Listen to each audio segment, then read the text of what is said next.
Pagi hari ini saya diberikan kepercayaan untuk bisa sharing firman ini bagi Bapak Ibu Saudara. Saya percaya saya di sini bukan mau ngajarin Bapak Ibu Saudara, tapi biar kita belajar bersama-sama. Dan sebulan ini tema Impact Community Indonesia adalah finansial. Nah, saya pengen kita semua jujur, siapa yang suka uang di sini? Angkat tangan boleh, saya lihat cuma sedikit kayaknya ya. Oh banyak ya, kita semua suka uang. Oke, mungkin pertanyaan saya tambahin lagi. Siapa yang suka banyak uang? Oh tambah yakin dan tambah semangat ngangkatnya. Karena ternyata banyak uang mendatangkan sukacita. Tapi gini, sedikitnya saya mau cerita bahwa anak saya umur 8 tahun, si Z, aja udah tahu duit. Saya nggak tahu siapa yang ngajarin, mungkin mamahnya. Yang jelas bukan papahnya. Tapi dalam artian Z ulang tahun, kemarin Agustus dia ulang tahun. Terus dia bilang sama budenya, Bude gak usah beliin Z kado, kasih uang aja 500.000. Kok bisa tahu uang 500.000 dia ya? Terus dia telepon tantanya, adiknya Tasya, adiknya istri saya, dia telepon, dia bilang, Tante gak usah beliin Z kado, kasih uang aja 1 juta. Naik. Karena tahu tantanya punya uang lebih banyak daripada budenya. Tapi dalam artian anak kecil 8 tahun tahu duit. Apalagi kita yang udah kerja cari duit. Dan Z juga gak percaya uangnya ditaruh disimpan sama mamanya karena investasi bodong. Karena ketika mama percayain sama mamanya sini, tahu dipakai sama mamanya gitu ya. Jadi buat dia investasi bodong karena pasti dipakai sama mama, jadi dia gak percaya, uangnya dia simpen sendiri di dompetnya. Dia bilang, pas sudah bilang, mama sini uangnya disimpan mama aja sih gitu. Bilang, enggak mau, nanti mama pakainya ya karena investasi bodong tadi. Karena jelas disimpan mama, pasti dipakai sama mama. Dan saya mau tanya Bapak Ibu Saudara, apakah ada yang salah dengan kita suka uang? Adakah yang salah dengan uangnya? Sepakatkah sama saya kalau uang bersifat netral? Uang bersifat netral. Uang 150.000 di tangan anak saya mungkin jadi mainan yang sebulan rusak gak tahu kemana. Uang 150.000 di tangan tukang minum akan jadi 3 botol bir. Oh saya tahu karena dulu saya minum juga. Jadi tahu harganya kurang lebihnya. Mungkin juga kalau di tangan orang yang suka narkoba mungkin 150.000 jadi 1 paket sabu. Tapi 150.000 saya percaya kalau di tangan Bapak Ibu Saudara bisa buat beli kaos positif by YTP. Yang dipakai sama tangan pengharapan untuk kasih makan anak-anak pedalaman. Dalam artian uang 150.000 sifatnya netral, tergantung di tangan siapa dan jadi apa. Benar ya Bapak Ibu Saudara ya? Dan sepakat berarti kita kalau uang bersifat netral dan di dalamnya ada potensi tapi yang membuat kita bergeser. Awalnya melayani Tuhan karena hati, tiba-tiba ujung-ujungnya bergeser karena uang. Awalnya mengerjakan sesuatu karena hati, ujungnya bergeser karena uang. Jadi dibilang uang bersifat netral, tapi punya potensi di dalam yang membuat kita bergeser. Sehingga saya kasih judul firman Tuhan pagi ini, kalau Pastor Jo bilang kalau Bapak Ibu Saudara senang judul khotbah, saya beri judul hari ini, mau lagi dan lagi. Boleh bilang sama saya Bapak Ibu Saudara, mau lagi dan lagi. Oke, kita buka di Matius 6 ayat 19 sampai 24. Judulnya hal mengumpulkan harta. Kita baca sama-sama kita baca sama-sama saja karena ayatnya ada 5 sedikit. Jarang-jarang kan baca Alkitab? Enggak ya? Oh enggak lah. Karena kan Jemaat Impact Community Indonesia. Asik. Oke, kita baca sama-sama 1 2 3. Janganlah kamu mengumpulkan harta di bumi ngengat dan karat merusakkannya dan pencuri membongkar serta mencurinya, tetapi kumpulkanlah bagimu harta di surga. Di surga ngengat dan karat tidak merusakkannya dan pencuri tidak membongkar serta mencurinya. Karena di mana hartamu berada, di situ juga hatimu berada. Mata adalah pelita tubuh. Jika matamu baik, teranglah seluruh tubuhmu. Jika matamu jahat, gelaplah seluruh tubuhmu. Jadi jika terang yang ada padamu gelap, betapa gelapnya kegelapan itu. Tak seorang pun dapat mengabdi kepada 2 tuan, karena jika demikian, ia akan membenci yang seorang dan mengasihi yang lain. Atau ia akan setia kepada yang seorang dan tidak mengindahkan yang lain. Kamu tidak dapat mengabdi kepada Allah dan kepada Mamon. Bapak Ibu Saudara kalau enggak, pasal ini lanjutan khotbah Yesus di bukit. Di pasal 5 di ayat 3 tertulis berbahagialah orang yang miskin di hadapan Allah karena merekalah yang empunya kerajaan surga. Di sini berbicara tentang miskin. Kenapa dibilang miskin kok bisa bahagia? Karena konteks tradisi saat itu, kaya jadi tanda kalau hidupnya berkenan buat Tuhan. Kalau kaya itu pasti diberkati Tuhan, kalau miskin pasti dikutuk sama Tuhan.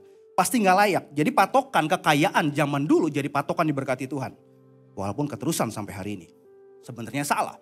Dalam artian di situ momen akhirnya bilang Tuhan Yesus sendiri bilang berbahagialah orang yang miskin di hadapan Allah karena merekalah yang punya kerajaan surga. Dan Bapak Ibu Saudara kalau di pasal 6 kalau dilihat jadi judul perikopnya, hal mengumpulkan harta. Kalau Bapak Ibu Saudara yang buka Alkitab sendiri baca bisa dilihat atas-atasnya ada hal memberi sedekah, judul perikop di atasnya. Ada hal berdoa, ada hal berpuasa, dan akhirnya ada hal mengumpulkan harta. Coba Bapak Ibu Saudara, memberi sedekah, berdoa, berpuasa, ada tentang harta di situ nyelip. Di sini secara tidak langsung menggambarkan bahwa Tuhan gak beda-bedain mana yang jasmani, mana yang rohani.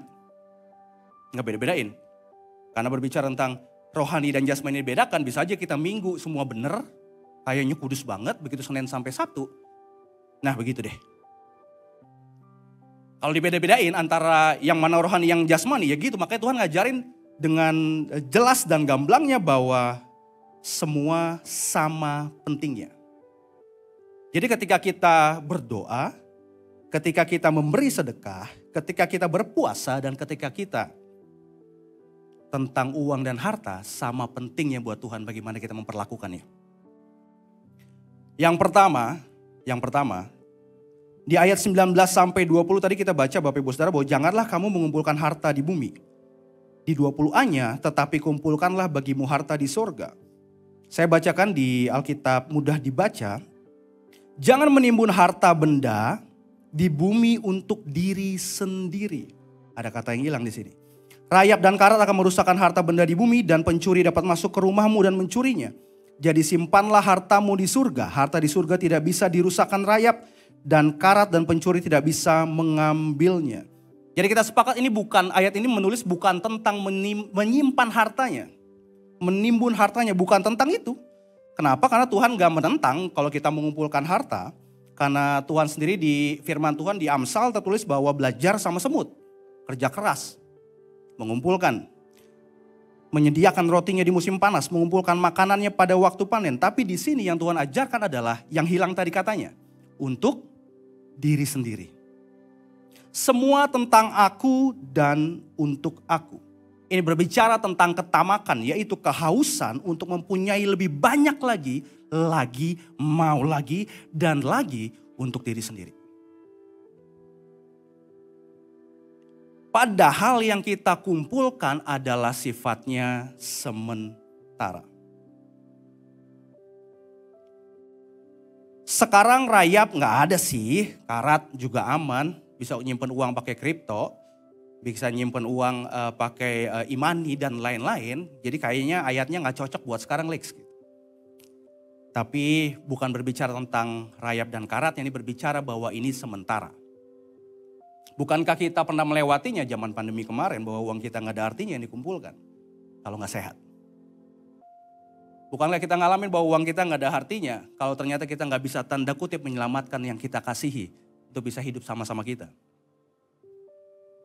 Tapi kenyataannya kita membuat kekayaan ini berfokus pada diri kita sendiri. Untuk diri sendiri. Zaman dulu konteksnya adalah rayap dan karat karena gak ada bank. Jadi orang nyimpennya di rumah. Di dalam tanah digali. Bahkan kalau Bapak Ibu sudah pernah nonton film, mereka menyimpannya di luar biar gak ketahuan di mana, ditandain dekat pohon mana ditandain. Tapi dalam artian apapun itu yang kita kerjakan, sifatnya sementara bisa hilang dalam sekejap. Mungkin hartanya gak hilang sekejap, tapi nyawa kita hilang sekejap. Karena kita gak bisa nikmatin ujung-ujungnya. Sehingga yang pertama berbicara tentang mengapa kita harus fokus untuk uangnya, untuk diri kita sendiri ketika itu sifatnya sementara. Lalu yang kedua, di Matius sampai 21 tertulis karena di mana hartamu berada, Di situ juga hatimu berada. Ternyata bukan berbicara tentang harta dan kekayaannya, tapi berbicara tentang hatinya.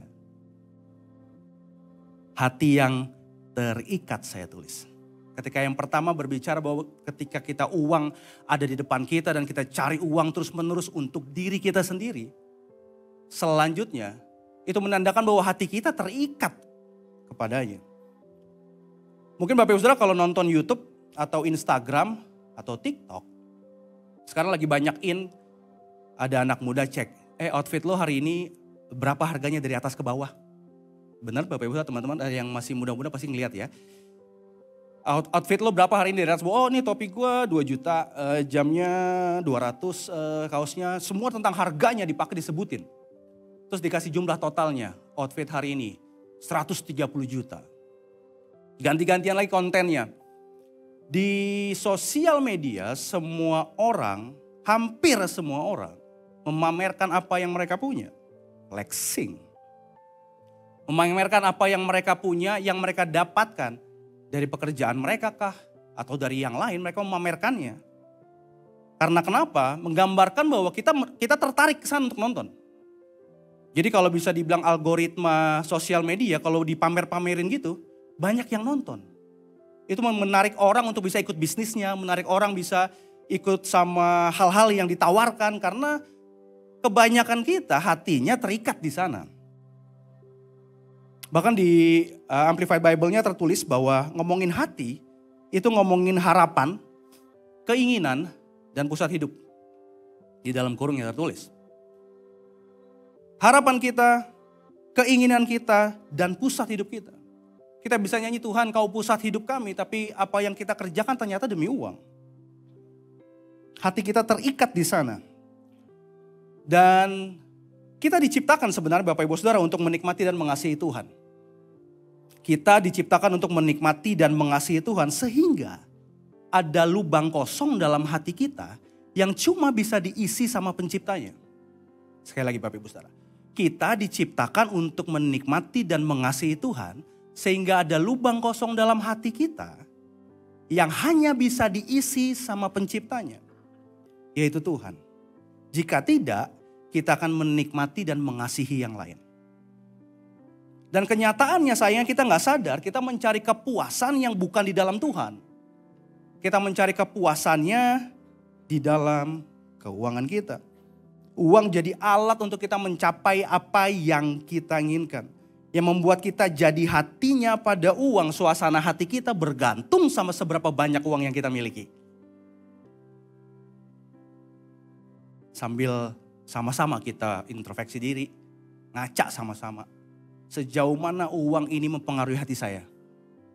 Karena begitu kita ngelihat, aduh tinggal 20 ribu lagi. Kita gak ada sukacita di hidupnya.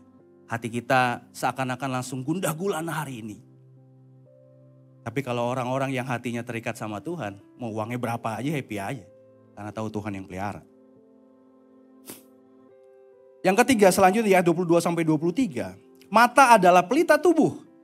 Jika matamu baik, teranglah seluruh tubuhmu. Jika matamu jahat, gelaplah seluruh tubuhmu. Jadi jika terang yang ada padamu gelap, betapa gelapnya kegelapan itu. Sehingga berbicara tentang uang, bukan berbicara uangnya, tapi cara pandang kita terhadap uang itu. Cara pandang yang salah. Karena berbicara tentang mata adalah sumber penglihatan. Kalau mata rusak, kita terbatas melakukan banyak hal. Kita terbatas melakukan banyak hal. Mata rusak, susah hidup kita. Apakah Bapak Ibu Saudara pernah pengalaman memasang lemari tanpa ngelihat gambarnya? Kecuali yang cowok-cowok, mungkin yang laki-laki. Pernah nggak? Masang lemari, beli lemari, terus kita tanpa lihat gambarnya kita pasang. Tahu-tahu kok nggak ketemu, saya pernah ngalamin. Kok nggak ketemu? Saya lihat gambarnya ternyata salah pasang. Saya copot lagi, bongkar ulang, ikutin gambarnya baru sampai. Baru jadi. Apakah di sini Bapak Ibu Saudara ada yang bisa main puzzle tanpa ngelihat gambarnya? Nggak jadi-jadi pasti. Karena nggak ketemu gambaran utuhnya apa, nggak punya arahannya, kita lihat-lihat semua, pasang-pasang semua nggak ketemu. Karena nggak ada gambaran utuhnya. Ini berbicara ketika mata adalah sumber pandangannya yang salah membuat kita rusak semuanya. Cara kita melihat uang Bahkan waktu kita melihat istri kita ngelihat uang. Kita ngelihat anak kita investasi nih ke depan jadi gini-gini biar gue bisa hidup lebih enak lagi. Kita ngelihat segala sesuatunya demi investasi dan uang yang kita nikmati ke depan. Istri ngelihat suami sumber keuangan. Cuma itu aja yang dilihat, gak ada sumber kasih sayang, gak ada cuma saling mengasihi dan lain. Kasih lihatnya cuma gitu aja. Kalau yang cari pacar mungkin pengen cari yang kaya karena sumber keuangannya. Jadi dalam arti setiap kali apa yang kita kerjakan kita ngeliat uangnya mana ya. Ayo pelayanan, ada uangnya enggak? Ayo bantuin ini ada kesulitan, ada uangnya enggak? Kita semua apa jadinya uangnya enggak? Uangnya enggak? Uangnya enggak? Apa yang kita kerjakan pandangannya pada uang. Cari duit terus enggak ngeliat keluarga penting. Cari duit terus enggak ngeliat pelayanan juga sesuatu hal yang penting. Cari duit terus enggak ngeliat bahwa jiwa-jiwa juga menanti apa yang kita kerjakan buat mereka. Dalam arti yang mata kita fokus sama sesuatu, kita kehilangan yang lainnya. Berbicara tentang cara pandang. Dan gambaran apa yang kita dapatkan dari 3 poin di atas. Ketika kita mengerjakan tentang uang ini untuk diri sendiri. Dengan hati yang terikat. Dengan cara pandang yang salah. Ternyata di ayat selanjutnya menggambarkan bahwa karena kita mengabdi sama Tuhan yang salah. Kemarin beberapa waktu lalu ada film yang terkenal Pengabdi Setan. Bapak Ibu saudara yang nonton, saya gak suka nonton film serem karena buat apa bayar-bayar pulang-pulang deg-degan. Jadi saya gak suka. Tapi di sini firman Tuhan tertulis, tak seorang pun dapat mengabdi kepada 2 tuan. Karena jika demikian ia akan membenci yang seorang dan mengasihi yang lain. Dan ia akan setia kepada seorang yang tidak mengindahkan yang lain. Kamu tidak dapat mengabdi kepada Allah dan kepada Mammon. Yesus sendiri yang tanda kutip menyetarakan Tuhan dengan uang dalam konteks pengabdian. Tahukah Bapak Ibu Saudara Tuhan Yesus waktu selama pelayanannya, dia menulis dengan menggambarkan dengan 38 perumpamaan. Ternyata 16 diantaranya berbicara tentang uang. Pesaing utama dalam hati manusia adalah uang. Konteksnya adalah budak dan tuan. Berbicara budak di zaman itu, sampai ada pasar budak, bosnya beli, budak itu gak punya hak lagi sama hidupnya. Berbicara tentang budak, berbicara bahwa dia harus mengabdi sepenuhnya sama tuannya. Milik tuan sepenuhnya dan ia bekerja untuk tuan sepenuhnya. Dia gak punya hak lagi atas nyawanya. Dia gak punya hak lagi atas hidupnya. Itu berbicara tentang budak. Karena dan gak mungkin satu budak mengabdi sama 2 tuan. Karena tuannya yang bayar yang pertama. Dan dia punya sepenuhnya milik yang bayar. Jadi di waktu itu menggambarkan di konteksnya bahwa gak mungkin satu hamba kepada 2 tuan.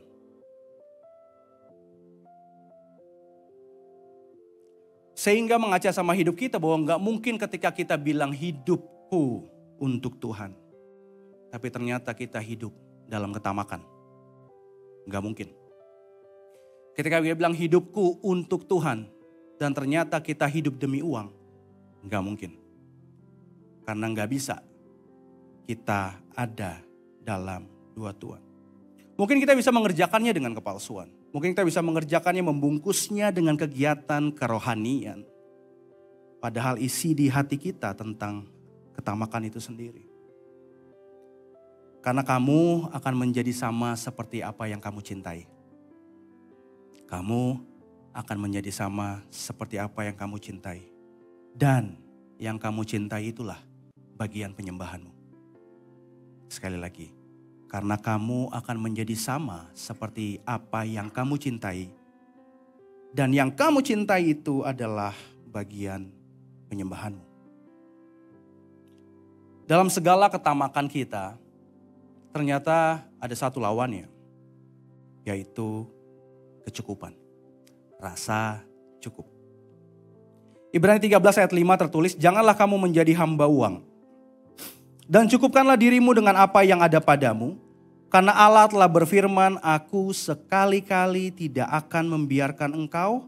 Dan aku sekali-kali tidak akan meninggalkan engkau.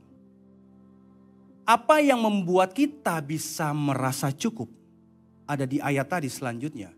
Bahwa ada janji Tuhan yang menyertai kita. Kita hidup demi uang, untuk uang, mengerjakan segala sesuatu, uang. Karena kita lupa Tuhan yang pelihara hidup kita. Kita mengerti bahwa apa yang aku dapatkan karena usahaku. Apa yang aku dapatkan karena jerih lelahku. Bahkan Tuhan akan tambah sayang sama aku kalau aku ngelakuin ini. Kita semua konsepnya apa yang kita kerjakan Tuhan kita dianggap Tuhan yang transaksional. Kita mengerjakan segala sesuatunya akhirnya kita bergeser tadi karena tadi hampir semuanya suka uang dan kita bergeser akhirnya jadinya mengerjakan apa-apa demi uang. Dan kita lupa bahwa Tuhan loh yang pelihara saya, bukan uang. Bukankah Bapak Ibu Saudara sini pernah mengalami gak punya uang ternyata pemeliharaan Tuhan nyata? Bukankah Bapak Ibu Saudara pernah mengalami gak punya apa-apa ternyata masih hidup sampai hari ini? Bukankah itu menandakan bahwa ternyata hidup kita yang pelihara bukan uang. Hidup kita dipelihara sama Tuhan. Tuhan yang memiliki hidup kita. Ketika Tuhan sudah membeli hidup kita untuk jadi miliknya. Ketika Tuhan menebus hidup kita, membayar segala hutangnya dengan lunasnya. Kita jadi miliknya. Kita jadi milik Yesus itu sendiri. Masakan kita memberikan diri lagi untuk menghamba sama yang lain. Yaitu uang. Ibrani 13 ayat 5 tadi mengutip dari Yosua 1 ayat 5. Tuhan sendiri sampai meyakinkan. Tidak, sekali-kali tidak. Ini adalah penegasan bahwa penyertaanku sama hidupmu itu akan nyata. Dan aku tidak akan pernah meninggalkanmu sekali-kali pun tidak. Lalu alasan apa yang ada pada kita yang membuat kita cukup? Janganlah kamu menjadi hamba uang dan cukupkanlah dirimu dengan apa yang ada. Apa yang ada padamu sekarang Bapak Ibu Saudara? Apa yang ada padamu sekarang Bapak Ibu Saudara? Bahwa manusia ujungnya adalah kematian. Semua hal kita tinggalkan. Tapi dalam kematian itu yang kita bisa hadapi dengan tenangnya. Karena ini yang membuat kita bilang cukup. Yesus. Galatia 2:20 bilang begini, namun aku hidup, tetapi bukan lagi aku sendiri yang hidup, melainkan Kristus yang hidup di dalam aku. Dan hidupku yang kuhidupi sekarang di dalam daging adalah hidup oleh iman dalam anak Allah yang telah mengasihi aku dan menyerahkan dirinya untuk aku. Ketika berbicara kita sudah dibeli, kita bisa bilang ini, aku hidup bukan lagi aku sendiri yang hidup. Kalau aku sendiri yang hidup, aku akan hidup untuk uang. Karena uang bisa membeli segalanya. Uang bisa membeli kenyamanan, uang bisa membeli ketenaran, uang bisa membeli keamanan dan lain-lain. Tapi jelas firman Tuhan berkata, namun aku hidup tetapi bukan lagi aku sendiri yang hidup. Melainkan Kristus yang sudah menebusnya, yang sudah membayarnya, yang hidup di dalam aku. Dan hidupku yang kuhidupi sekarang di dalam daging adalah hidup oleh iman dalam anak Allah yang telah mengasihi aku dan menyerahkan dirinya untuk aku.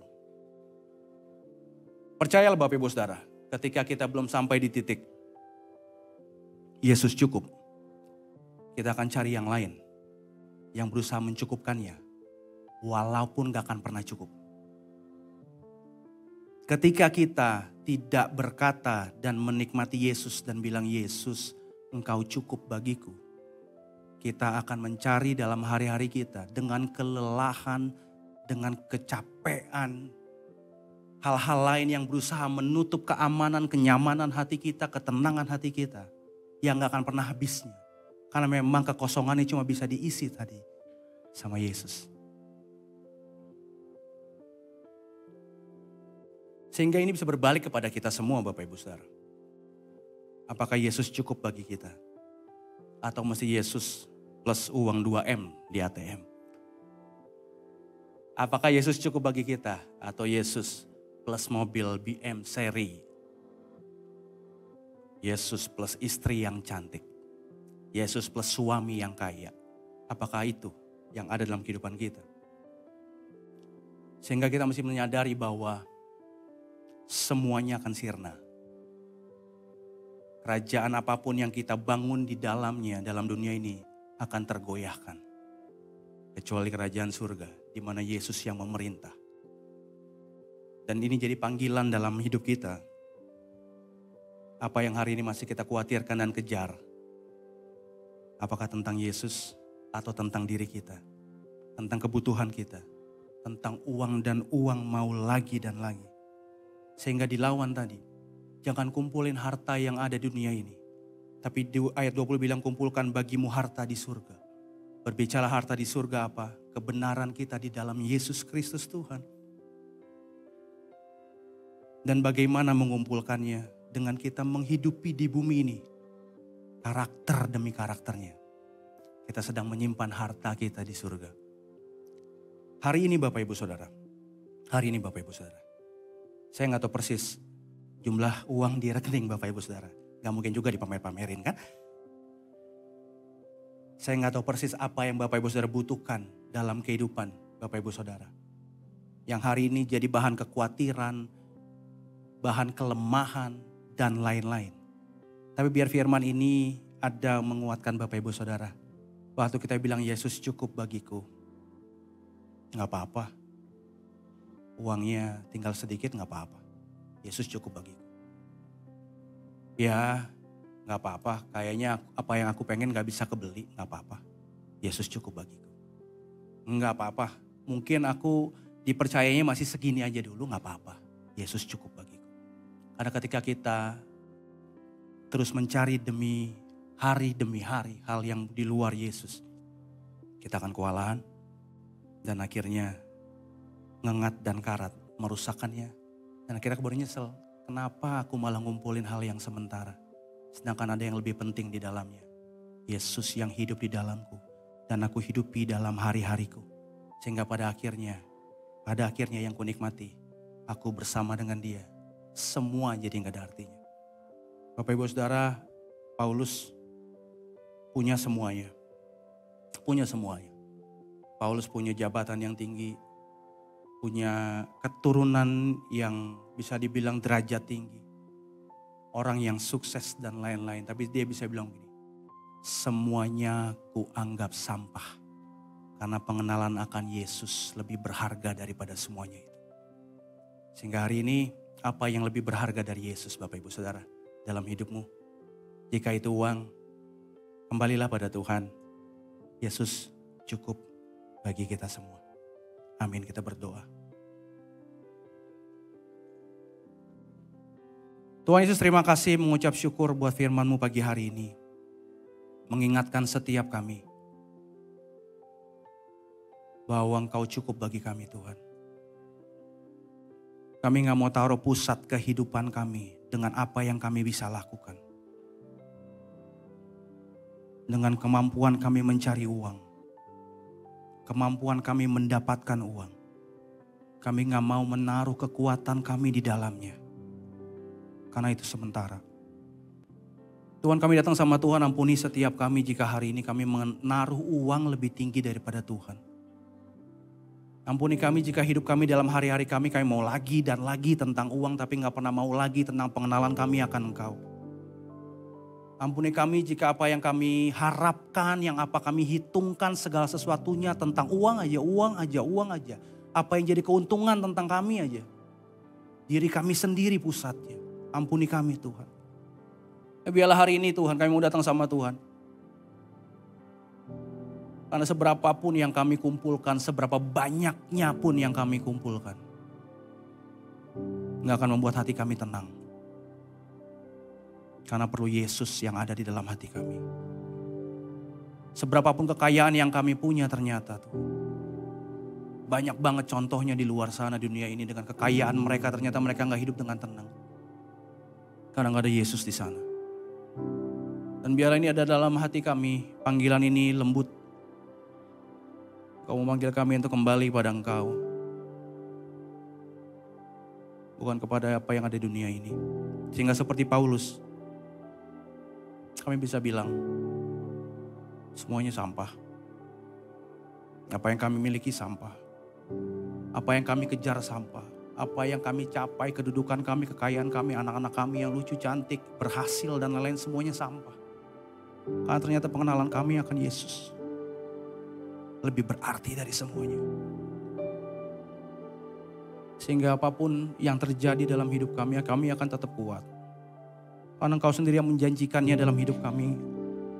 Aku sekali-kali pun tidak akan pernah meninggalkan. Aku sekali-kali pun tidak akan pernah meninggalkan. Biar kata-kata ini terus ada termaterai dalam hati kami.